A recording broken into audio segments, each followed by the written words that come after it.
Welcome to the Everything Yachting YouTube channel. Our goal is to help yacht buyers, yacht owners, and yacht sellers through interesting, educational, and informative discussions on topics that are anything and everything yachting related. Hey there, thanks for joining us today. Captain Gervais here. We are aboard a 58 Marlow Explorer named in lieu of, and we're going to do a Will It Surf with Matt Manzari. While we're here, we're going to actually teach Matt a couple things about a diesel-powered motor yacht. He's got some houseboat experience and wakeboat experience in various boats, but I don't think he's been aboard a Marlow, and today's his first day. So thanks for joining us. We're going to do some cool stuff. We're going to do some surfing, and we're going to do some foil surfing as well. Yeah, Captain Gervais, I'm super excited to join you. Like you said, my life has been on the water, on wake boats, a little bit of houseboating, but I've never been on a diesel motor yacht like this. And what am I looking at? Is this twin engine, single engine, dual prop? Tell me about what's going on here. Well, perfect. What we're going to do is we'll go through all that right now. All right, so Matt, just like a lot of boats, we have different power systems. So I'm going to start from the right to left. I have a electronic switch to turn off blowers inside the engine room. I've got indicator lights and back panel lights. These are actually breakers, and if they popped out, I can push them back in. Okay. I've got battery voltage and temperature alarms right here. So if this alarms, it could be for temperature or voltage on the battery. And then we make it really simple. You see this line right here? Mm-hmm. And then the top, it says 24 volt DC system. So everything on here is related to power coming from the 24 volt system, right? So I've got a horn, I've got blowers, I've got radar, that type of stuff is powered by that battery bank. As I come over here to the left, I have a multi-display. I can scroll through that, which will tell me amperage on my 12, 24 volt house or engine or generator batteries. I've got blower lights right here, which are controlled by this breaker right now. So I just turned on the engine room blowers. I'm gonna turn them off right quick. As I come across here, I have Naiad stability. These are fin stabilizers. So if you've ever driven down the road, stuck your hand out the window, do this, your arm raises, do this, your arm goes down. Absolutely. That's what that does with big fins underwater. These are 9 square foot fins made by Naiad. So if the boat gets in rough seas and it wants to start rolling around, those fins do what your hand did in the air, and they keep the boat level. There's basically a little measuring thing here that knows if the boat's tipping, and they try to get that little marble, to oversimplify, right back to the middle. Well, that's super cool, because as someone who my wife gets really seasick, all I'm hearing is it's a really smooth ride. Yeah, you'll see it today. From the Naiad, then we have our full boat display right there. Each light will tell you if something is on. It will illuminate. So Jeff, when he gets over there, he'll do a demonstration. He'll turn on a bilge pump and you'll see it light up. We then have our fuel gauge over there, and then we get into our Outback inverter. We'll switch sides right quick, and Jeff will take over the rest. So we pick up here, and this display here, like Eric says, it's fuel, water, gray water, black water. And then this is my inverter that tells me the same type of things, just, you know, the functionality and that the inverter is working properly. Just as that's the 24 volt, here's the 12 volt system that you see that everything is on there as well, from the depth, the speed, the cameras, you know, my stereo. And then I come up over here with the additional switches, you know, to actually turn the boat on and off with the batteries, the steering pump, the navigation lights, the bilge pumps, and everything is labeled super easy. And it's just a system, you know, when you get on board the boat.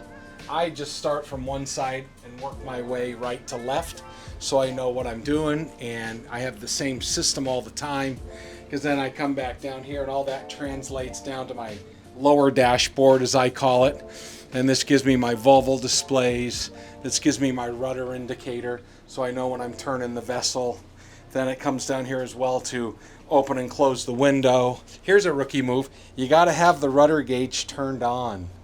Because if you don't have the rudder gauge turned on and you're spinning, it's not going to measure or, you know, register there. Yeah. So that's a super important thing. We'll get you driving today at some point, Matt. Yeah, it's easy. And then here's your throttles, right? Here's your transmissions, right? Here's your guts, right? And this will get you out of the water today, young man. That sounds awesome. Okay. Looking forward to it.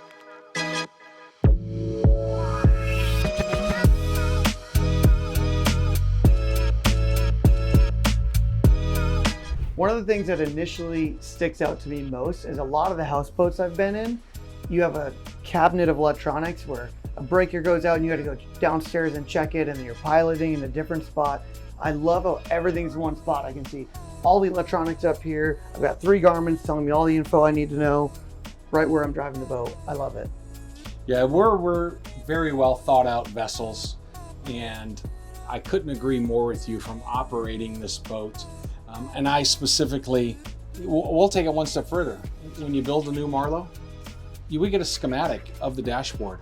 Wow. So this stuff right here is placed as I want it, because how I want it to operate the boat. This is my third Marlow. So you know where you want what controls. Correct. I have 2 radios. My co-pilot can operate a radio if need be. I have another one here. I have 2 searchlights. I have one on starboard, one on port. Right? If I'm busy driving, the windshield wipers are easier for my co-pilot to activate if I need. It's very well thought out, but to your point, everything is right here. The other thing, Matt, that I do with the way this is laid out, and so I don't get out of sync, if you will, my friends are excited, or the non-boaters, what can I do to help? Go downstairs and see what Anna needs, because I want to go through my systems. Yeah. And I liken it to like an airline pilot. He's in the cockpit, he's getting his systems ready to go before we push back from the gate. I want to do the same thing, and I don't want to be distracted. So I want to be up here 10 minutes before we're getting ready to go, turning my stuff on, making sure I'm ready to go, having the engines running, have everything checked. Yeah, and that consistency is so important. It's just like a pilot having a pre-flight inspection. Check every system and do it the same order every time, and then you don't miss anything.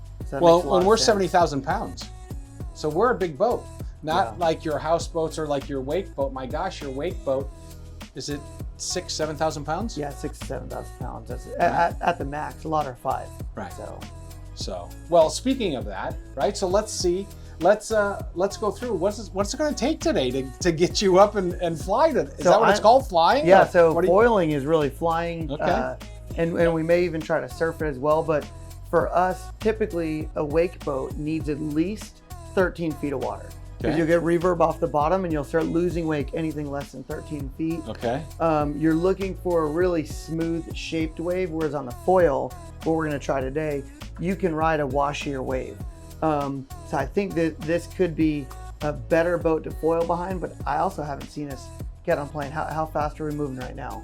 We're just barely going. We are just above neutral, so we're going 600 RPMs. We're going 5.5 knots. Okay, so typically between, I'd say on the low end, 10.5 miles per hour to 13.5 max is the surf ready speed. So we're going 8.5 knots now.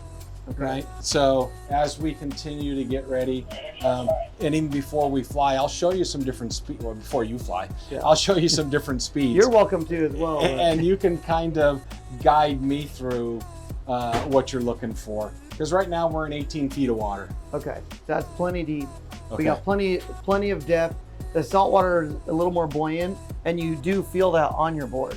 So riding a board in saltwater is much different than freshwater. So I think the saltwater is going to work to our advantage, making us more efficient, easier to surf, and it's really going to come down to what this wave looks like as we start to speed up. All right. Knots to miles per hour. What is that conversion? Yeah, so 11.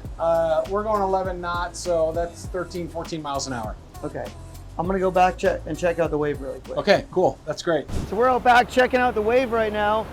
Initially, what I'm seeing is there's a lot of moving white water, which could be good for foiling over surfing. It looks like there's a lot of push. If you look back there, you can see 3, 4, 5, 6, 7 waves back.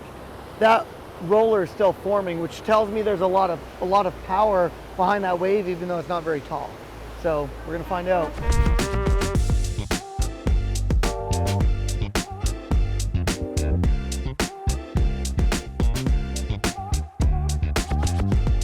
All right, first up, we're gonna try to foil this. I brought the Game Changer 1260 wing by Signature Performance Gear. And thanks to Captain Gervais, I have a Coast Guard approved vest. Always wear a vest, kids.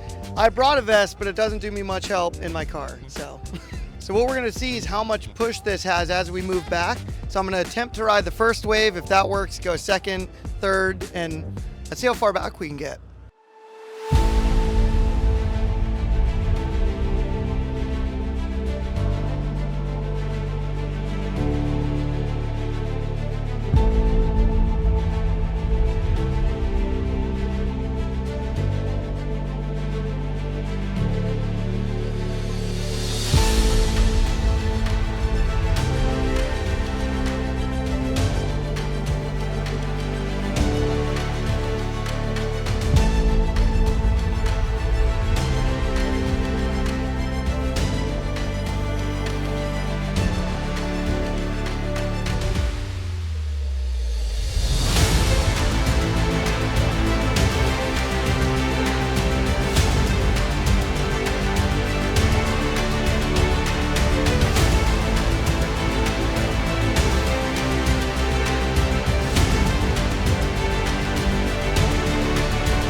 Okay, Matt, so you're in command, right? You are captain in command. Here's our chicken tracks. Okay. There's the vessel, that's you. Here's your rudder angle. See how that's centered? Right? So go ahead and move the wheel to either the right or the left, and give it much more than you would, your typical ski boat. Okay. See it moving like that? So that's adjusting your rudder. I'm amazed how smooth the power steering is. It's like a feather. Yeah, it's pretty sweet. Here's your controls, your throttles. These are throttles and transmissions both built in. So watch when I give you the little guts here, right? So because here's your RPM, right? So we're at 870 RPMs. We're going 7 knots. Give it a little guts. That clicks up. There you are, RPM clicked up. Running about 1,200 RPMs. Yeah. It is all you, sir. And so now you're going to look at a couple different things, Matt. Look in the upper right-hand corner of your center screen. That's your heading, 348 magnetic. Okay. And what you want to do is drive the boat a half a mile to a 3/4 of a mile in front of you. Okay. And then ever so, randomly, look down and scan at your instruments. Because you see you've altered course by 20 degrees. Now we're at 004 degrees. Okay. Right, but now we're in the center of the chicken track. So if this is what you like at 005 or 010 degrees, now you start periodically panning this horizon and looking around you, and then going back to your screens. Because it's just like driving your car down the freeway. You want to look out in front of you. Yeah, you're not wanting to drive right here. Correct. And that's what I'm doing. I'm definitely trying to look down rather than looking ahead. And then the other thing you do, now you see on the horizon the buildings there? Pick a building. Whatever building is going to work for you. And hold that heading. Because now we're up to 018 degrees. So we've gone from 350 to almost 20 degrees. So 30 degree swing. All right, and as I'm talking about, as you're panning the horizon, see over here to the left or to your port? Yeah. Now that guy's way in the heck out there. No need to worry about it. But that's what we're doing. We're driving in front of us, and we're just kind of panning around. Because if you're driving like this, you're going to get tunnel vision. Okay, that makes a lot of sense. And this boat is easy to drive, easy to control. The throttles are smooth. Yeah, with the Velocity twin strut keels, this boat just tracks. It just tracks. You can let go of the wheel and watch. You're not even going to move here on your heading. That was all manual or human changing the heading, right? Now that we're here, we're just going to keep, because beautiful day, these boats track super duper well, right? And we're just holding heading. Okay. And then if you want, one of the other things you do, you come over here, right? Hit this twice, 1, 2, heading hold. Now you don't have to touch the wheel at all. We're on heading hold. You get in your chair, get comfortable, get in my chair, relax, grab a cup of coffee. Right. If you need to get off heading hold, hit the red standby button, and that means that you are driving again, like right now. See how it says standby? I do. So that's you. So if you're in a long haul and you're still pilot in command or captain in command, hit heading hold. And say for an example, we're leaving Charlotte Harbor, we're going down to Marathon. That's a long day. You don't want to hand steer the whole day. Absolutely, that makes a lot of sense. It's a great driving experience, but I also love the autopilot and the heading hold. Yeah, makes a big difference. Not to mention, it's pretty darn comfortable on these things. It is. These captain's chairs are really nice.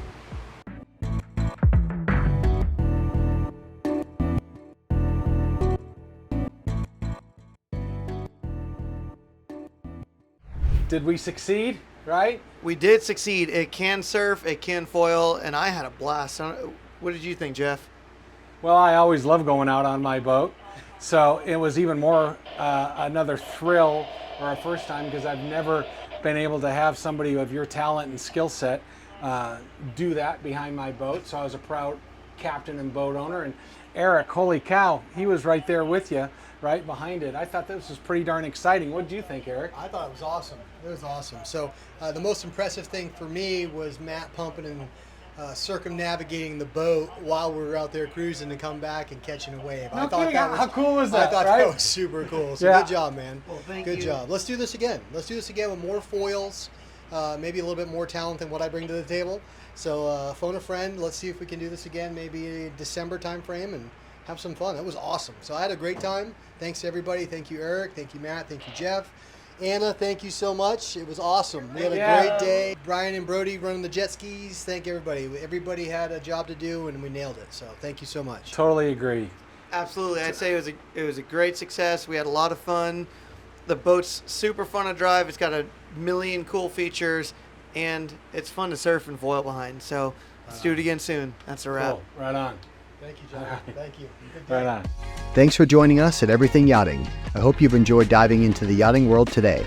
If you've enjoyed or learned something, please subscribe to my channel and stay tuned for more. Until next time, my friends, healthy families, happy memories, and may fair winds and smooth seas guide your future yachting adventures.